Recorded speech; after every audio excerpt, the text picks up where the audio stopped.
mubyeyi mawe Mariya turabizi kudukunda mubyeyi mawe Mariya tuzi kutuzirikana mubyeyi w'isi mubyeyi w'u Rwanda rwacu turengere abana bawe tubone uko tugusanga tutagize icyo dukora nitwabona uko tukugeraho reka tukwambaze mubyeyi wowe watubyariye jambo.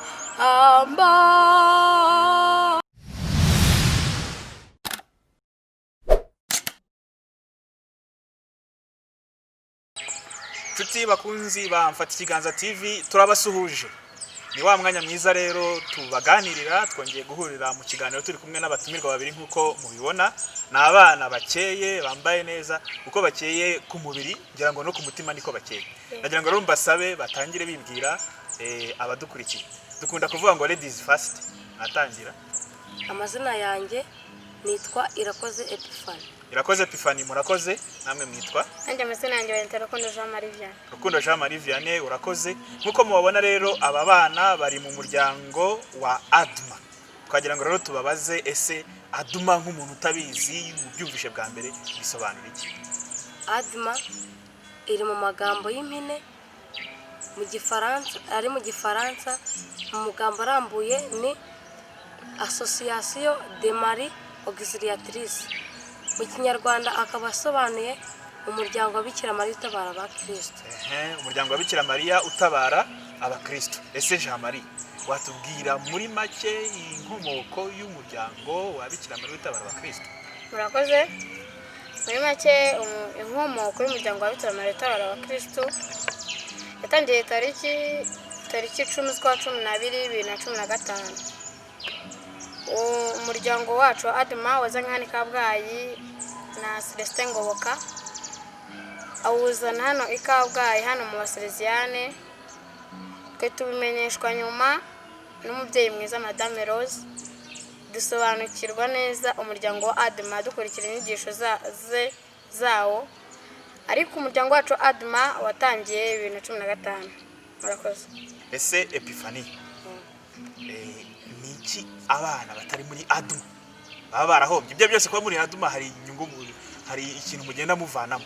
Ese nk'abana batari muri ADUMA wavuga ko ari ikibahombye?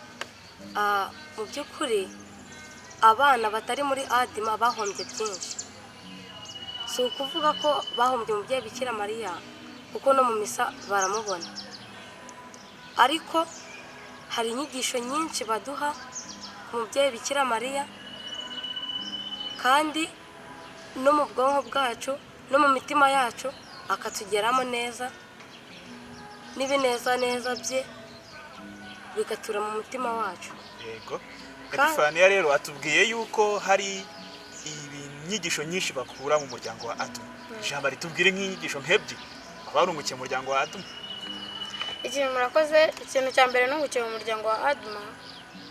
Umuryango wa ADUMA inyigisho za mbere zamfashije mu kumenya amasengesho agiye atandukanye muri Kiliziya Gatolika.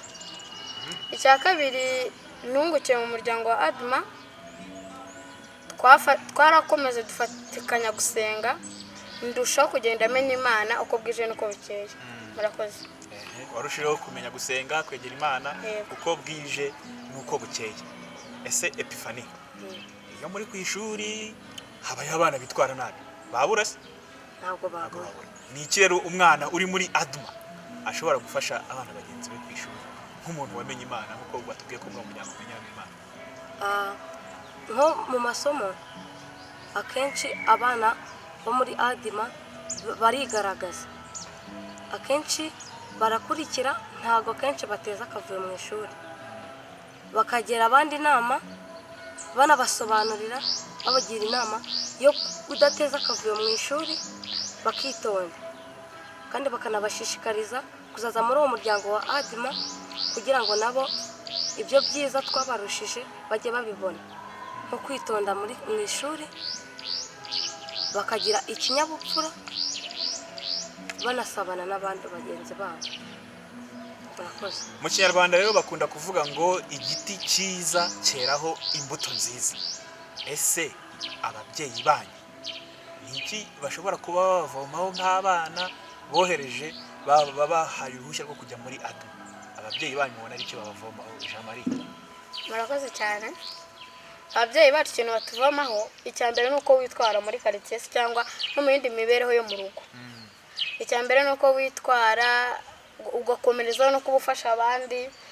Nubwo ababyeyi batagira icyo bakuvoma ariko n'abaturanyi bagira icyo bakuvoma bakigisha abana babo. Murakoze.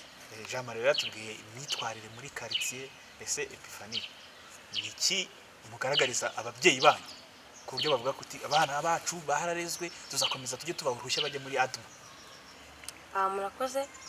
Nk'uko ubimbajije ngo ibyo ababyeyi babona uko twitwara nyine, nk'uku nguku muri iki cyorezo cya coronavirus cya COVID-19 hari uko babibonye, twagiye hahandi tutajyaga ku ishuri, twabafashaga imirimo yo mu rugo, tukabereka uko twitwara kugira ngo icyo cyorezo kitatugeraho, tukirinda bishoboka nk'uko amategeko y'u Rwanda abiteganya.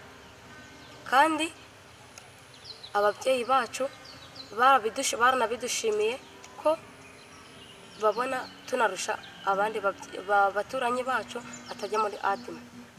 Arakoze rero Epiphanie yagarutse kuri guma mu rugo n'icyorezo cya COVID-19 cyugarije u Rwanda ndetse n'isi yose muri rusange.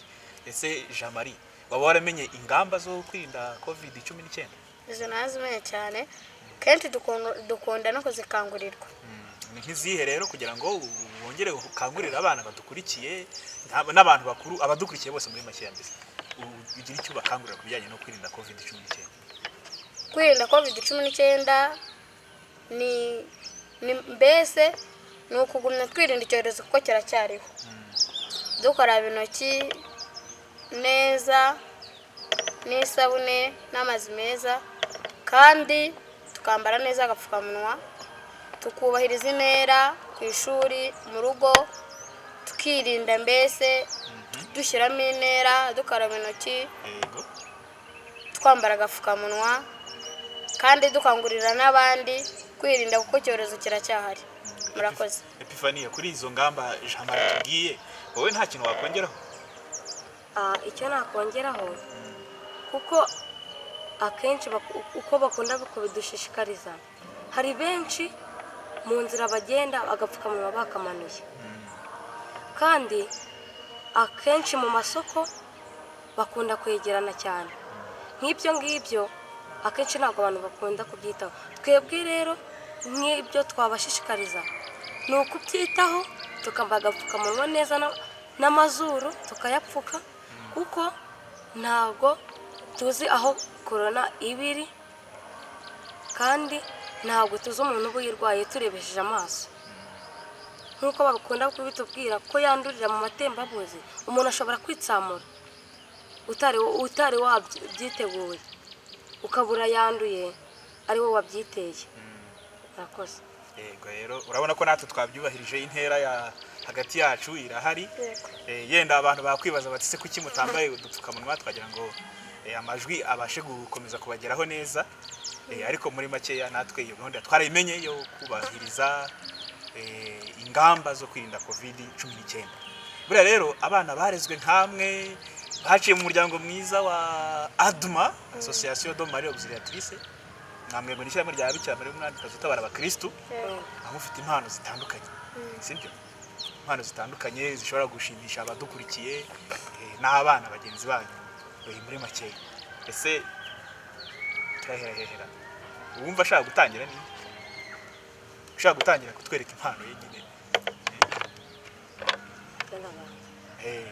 Epiphanie ndabanza ngaho. Njyewe rero ni indirimbo nshaka kubagezaho y'ukuntu twakwitwara.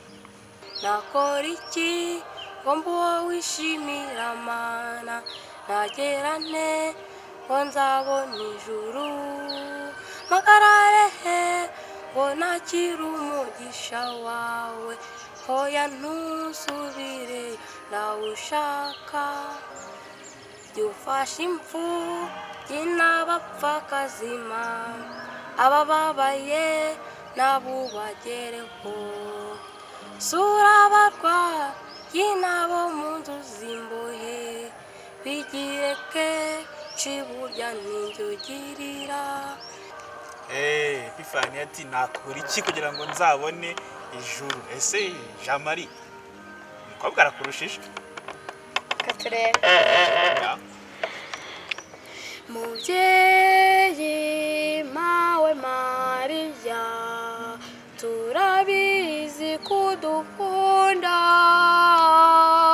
mubyeyi mawe Mariya, tuzi kutuzirikana, mubyeyi w'isi, mubyeyi w'u Rwanda rwacu, turengere abana bawe, tubone uko tugusanga, tutagize icyo dukora, nitwabona uko tukugeraho, reka tukwambaze mubyeyi, wowe watubyariye jambo.